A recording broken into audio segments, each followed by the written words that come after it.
все опытнее и опытнее, уважение друг к другу растет. Все-таки за честность. Значит, тот, кому попали, тот честно поднимает руку. Да быстрее, быстрее, бегом!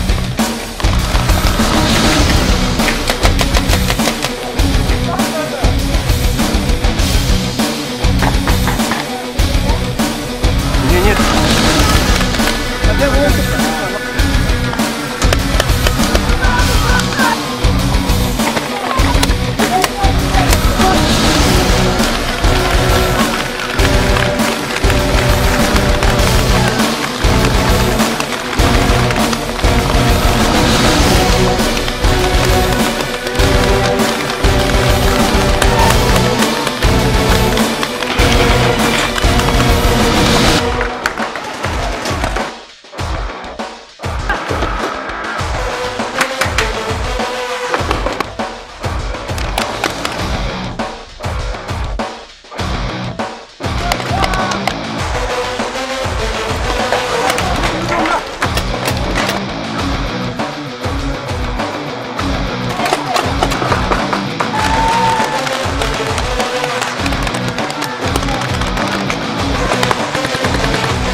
Никогда!